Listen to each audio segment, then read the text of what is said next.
with Cardinal center fielder Jim Edmonds, and this is your first full spring with the Cardinals, and I know you've said in many interviews that this is as good as it gets. How has your first full spring been? Good. Same as it's always, you know, nice, really laid back. You know, just go out and get your work done and be ready for opening day, and it's pretty fun. Spring training's a time, I guess, for everybody just to kind of get their own thing going so they know how to get prepared for the season. What's your thing? What do? You said you seem relaxed, so you just... I just try to, you know, be in the right frame of mind, get everything in order, and just, you know, I try not to do too much at the beginning. I don't want to rush and get ready too quick. So the last couple of weeks, I trying to turn it up a little bit and do a little bit more hitting and make sure my arm's in shape. And you start coming in a little earlier and riding the bike and start doing some extra running and just, you know, try to be ready for opening day. You talked about your time in Anaheim, and you just at the end was not having a good time, but last year it seemed like you had a great time in St. Louis. When you have a frame of mind, when you're in a good place, does that make you, for different players it's probably different, but for you, did that just make it so much better for you that you could allow yourself to hit numbers, have numbers like that? Well, I just think the biggest thing for me was coming to the field every day in a good mood. That makes a big difference, you know. It makes it tough to go to work some days when you're tired and dragging, and it makes it even tougher when you're in a bad mood because you just don't really want to respond to anything. So, you know, I wasn't like that every day in Anaheim, but definitely being here and being treated, you know, like a professional, and just going out there and being able to do whatever you want and work hard and go out there and have fun. I mean, you can't compare it to anything. That was the playoffs. That was pretty fun, I guess, for you. Yeah, everything. I mean, the whole season was just like a dream come true, and hopefully it can stay the way it is. We got such a great group of guys, and you know, each and every person in there cares about each other and wants them to do well, so we'll win. And it's definitely a different feeling. You guys didn't make many additions during this spring, but almost really didn't have to. It seems like if Matt Morris and Alan Bennett are as healthy as they seem right now, this team, you know, could be back in the playoffs and maybe go for even a further run. I think our pitching staff's 10 times better than it was last year, and yeah, if we can stay healthy, I think it's going to be a good team. Even the position players that we have now, I think we have one or two too many guys, and I don't think it's going to be an easy decision on who we keep. So that's kind of what you want: good competition, and guys are going to push each other all the way to the end. Is it tough for you to kind of duplicate what you did? Those numbers were career numbers for you. Do you set any expectations and say, well, now I gotta outdo that? Those are MVP type numbers. Well, I need to do better. I think I'm capable of putting up better numbers, and that's just I'm working on maybe driving in some more runs. I don't really care about the home runs, but I want to have a higher on-base percentage and drive in more runs. You made some catches last year that many people haven't seen anywhere. Do you consider yourself fast, or do you just have the range? What is it that allows you to kind of, yeah, it seems like you just glide to the ball and stick your glove out and it's there. Well, I just try to get good jumps and run the right route.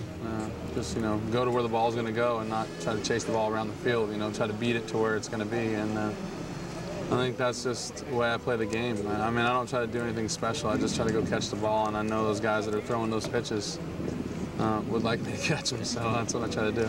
I know your buddy Mike James he kind of gets out and surfs. Have you gone on a surf? No, I just go sit my butt on the sand and then watch him. A couple of days during the winter, I just drive down there, meet him, and sit on the sand and watch him surf. It's pretty fun to watch. So it's not something that I do too much, but I'd rather stay on a board or body surfing than try to get up and stand up on a wave. What do you do to relax? I mean, obviously, a 6-7 month season is grueling every day out at the ballpark. What do you do? I know you're out in California, so what do you do? Just kind of chill out, watch some television? Yeah, I sometimes go for a drive. Sometimes I sit on the couch and watch TV. I hang out with I got 2 little girls. There's a lot of things. Just go to you know, the best thing is going to a restaurant when nobody's in it. Just go in there and being able to eat in peace and just, you know, really just don't do much. I mean, the lifestyle that we live can be fast and it can be slow. So I'll try to live it, the slow life in the winter, and just kind of relax and, you know, just let life come to you pretty much. You've talked about St. Louis. You did not have a bad day in St. Louis. The fans love you. Just talk about, what is that like? You've talked about it, being happy every day going to the ballpark, but then knowing that 50,000 people are always going to be behind you. Well, it's something very special. Words don't describe what goes on in that city. I can't even imagine or can't even describe to people how the people treat you. So, like I said, not not having a bad day in a year is pretty amazing. Just go there and you can be tired or whatever, and as soon as you walk out on the field, you know that those people are out there and you got to do something special for them, so it kind of pushes you a little bit harder. Fans are often demanding.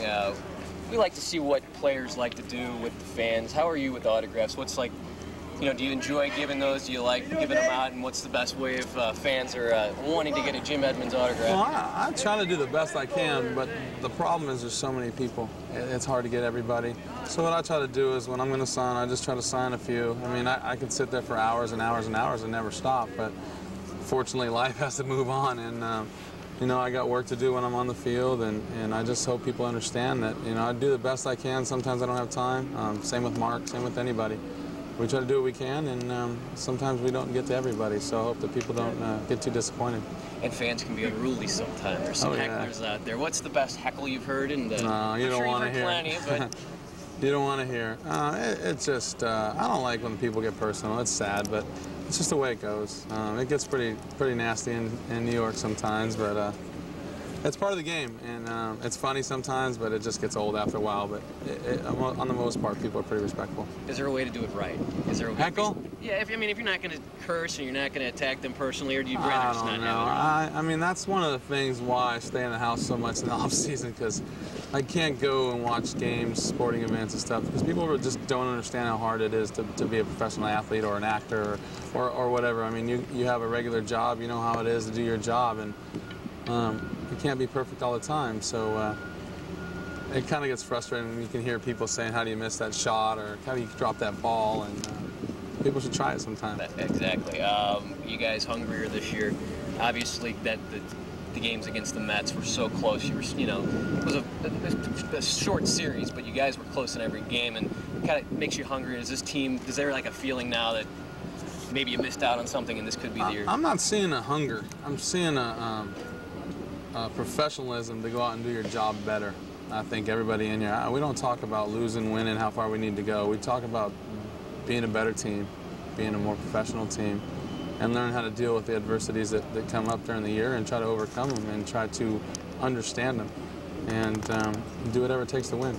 Well, we appreciate you sitting down with us. We're looking forward to MVP season and I World hope so. Championship. Is that too much to ask? No, Okay. not really. I expect it. Jim Edmonds on Sports Talk Week.